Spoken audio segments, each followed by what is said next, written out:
మళ్ళా పోలీసులు ఒక నోటీస్ ఇచ్చారు. ఏంటంటే నేను ఒక పోస్ట్ పెట్టాను 25వ తారీఖులో 25/3 దాని ప్రకారం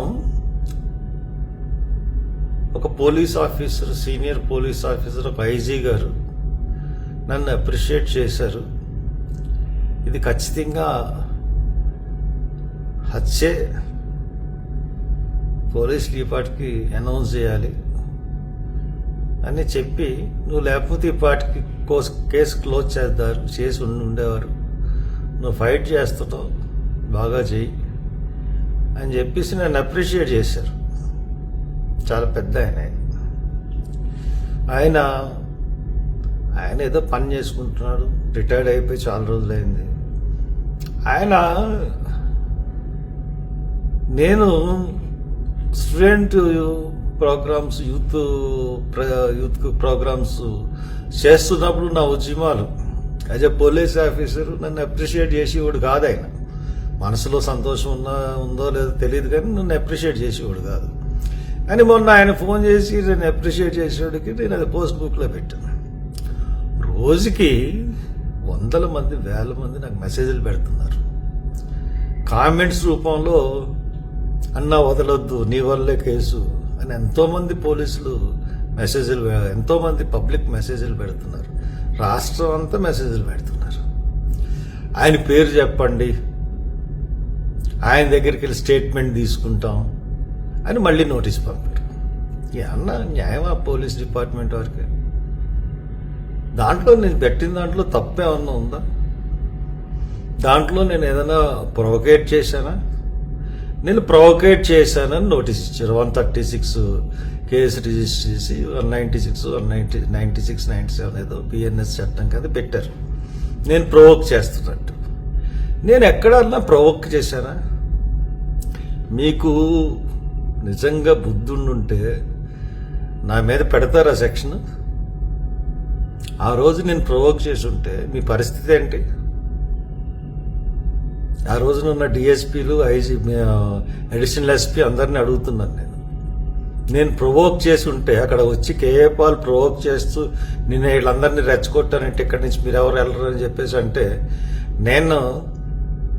మీరు 2 రోజుల నుంచి ఇక్కడ పడుతున్నా, మీకు ఇక్కడికి వచ్చి మాట్లాడుతున్నారు పాల్ గారు, ఇది పద్ధతి కాదు, మీరు మాట్లాడే పద్ధతి కాదు అని నేను ఖండించి నన్ను ముందు కారులో కూర్చోండి అన్నారు. వ్యాన్ ఎవరు ఆపరని. అలా కాదు, మీరు ఎదురుండి అందరికీ నచ్చెప్పి కారుని బయటకు తీసుకెళ్ళండి. మేము అందరం ఒక ఎత్తు, మీరు ఒకళ్ళు ఒక ఎత్తు. మీరు చెప్పలేదా ఈ మాటలు నాతో పోలీస్ డిపార్ట్మెంట్ వారు? డైరెక్ట్గా అడుగుతా ఉన్నాను. ఆ రోజు నేను ప్రొవోక్ చేసి ఉంటే మీ పరిస్థితి ఏంటి? ప్రవీణ్ కుమార్ గారి యొక్క బాడీని మీరు గవర్నమెంట్ హాస్పిటల్ నుంచి తీసుకెళ్ళగలరా? నేను ఎంతో సమయంతో మీకు కోఆపరేట్ చేసి అందరికీ దండాలు పెట్టి బతిమలాడుకుని నా మాట మీద గౌరవం ఉంచండి అని చెప్పి నేను దీని మీద పోరాటం చేస్తానని అందరికీ హామీ ఇచ్చి నీదే బాధ్యత అంటే నాదే బాధ్యత అని చెప్పి తీసుకుని మీరు వీడియోలు తీస్తారు కదా, ప్రతిదీని నేను మాట్లాడుతున్నది నించున్న కాడి నుంచి నేను ఎక్కడున్నాను, ఏం చేస్తున్నాను అన్నది ప్రతిదీ నా వీడియోలు తీస్తానే ఉంటారు కదా మీరు. ఎక్కడి నుంచో ఒక చోట నుంచి పెట్టండి బయట.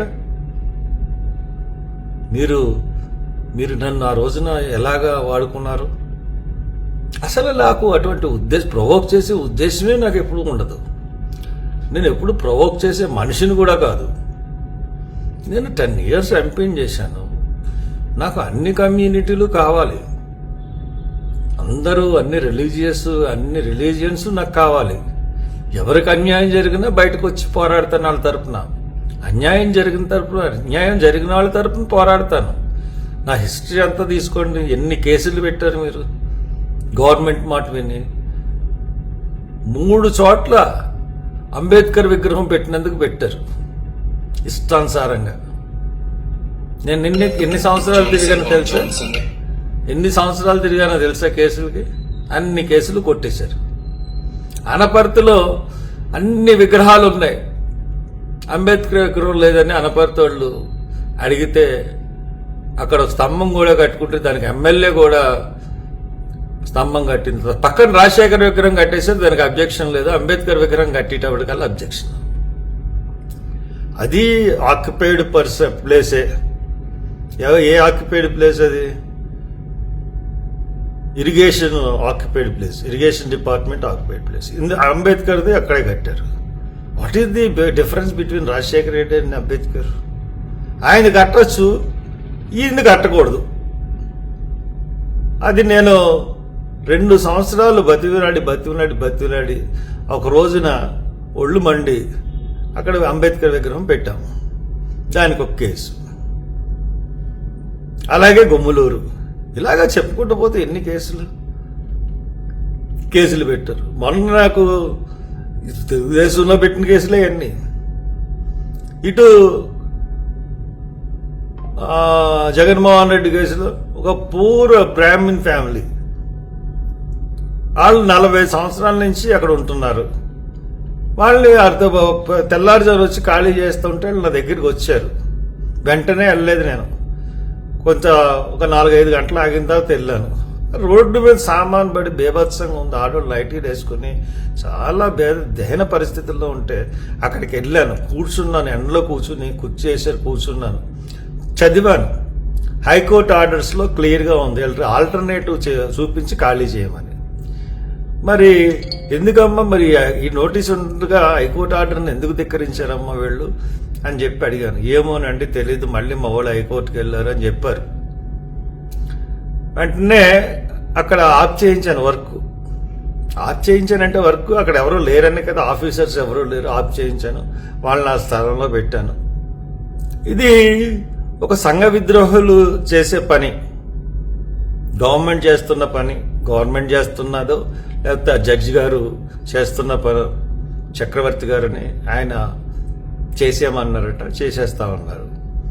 ఒక హైకోర్టులో ఆర్డర్ వస్తుంది, ఈవినింగ్ కల్లా స్టే ఆర్డర్ వస్తుంది అనేటప్పటికల్లా ఆ స్థలాన్ని ఆక్యుపై చేసుకుని ఈ స్థలంలో మేమే ఉన్నాం కాబట్టి మాదే అని చెప్పి క్లెయిమ్ చేసుకుంటారు సంఘ విద్రోహక శక్తులు.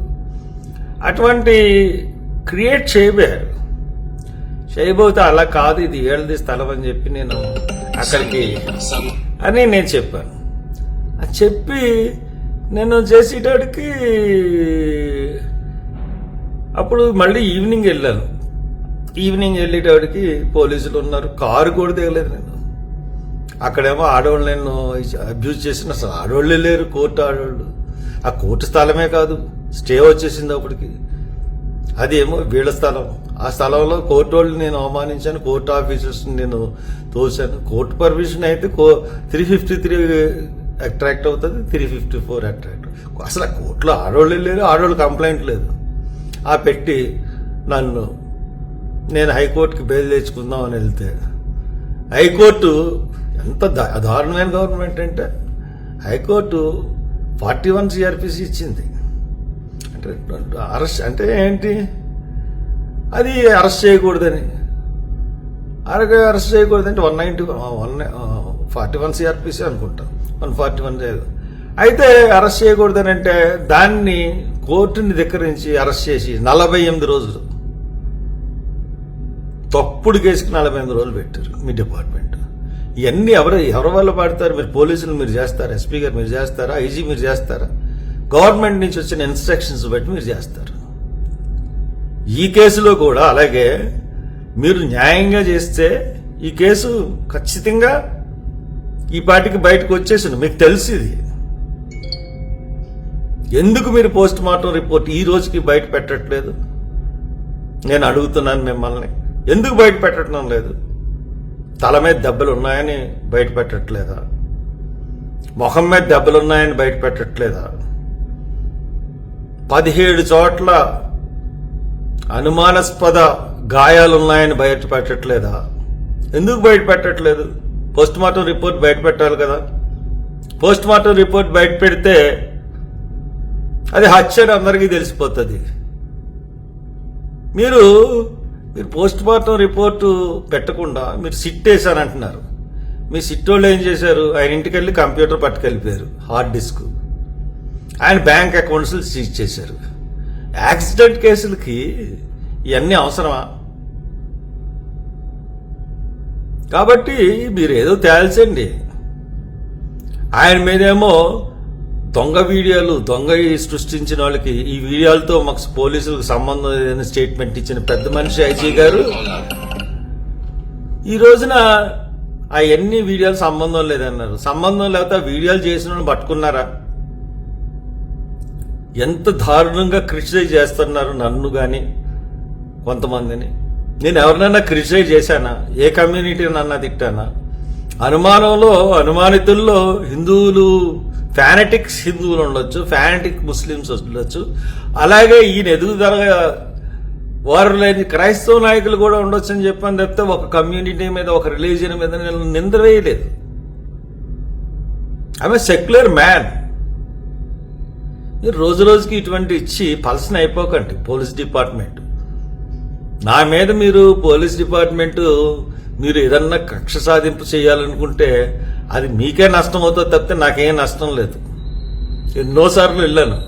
స్టూడెంట్ డేస్లోనే, స్టూడెంట్ మూవ్మెంట్లోనే 17 రోజులు జైల్లో ఉన్నాను. మెస్ ఛార్జీలు పెంచాడని ఎన్టీ రామారావు. ఎన్టీ రామారావుని ఆంధ్ర యూనివర్సిటీలో నేను చదివిన, నేను క్యాంపస్లో ఉన్నంత వరకు ఎన్టీ రామారావుని లోనకి రానివ్వలేదు. ఒక బిల్డింగ్ కూడా ఓపెన్ చేయించలేదు. అలాగే చంద్రబాబు నాయుడు లెక్క చేయండి నేను. అలాగే జగన్మోహన్ రెడ్డి. మా సొంత సీఎం వైఎస్ రాజశేఖర రెడ్డి గారు వర్గీకరణకు వ్యతిరేకంగా వెళ్తే ఆయన్నే నేను వ్యతిరేకించిన మనిషిని. కాబట్టి మీరు ఎవరినో ప్రతి ఓళ్ళని చూసినట్టుగా నన్ను చూడకండి. నేనేం మీకు భయపడను, మీ నోటీసులకు భయపడను, మీరు చేసి ఏ పనికి భయపడను. ఎక్కడన్నా అన్యాయం జరిగినా, అక్రమం జరిగినా ప్రశ్నించడానికి ఒక గొంతు, దట్ ఈజ్ హర్ష కుమార్. ఆ గొంతు ఎప్పుడూ ఉంటుంది. కాబట్టి ఇటువంటి చిల్లర నోటీసులు, చిల్లర పనులు చేయకండి. పోలీస్ డిపార్ట్మెంట్ ఉన్న పరువు కూడా కోల్పోకండి దయచేసి.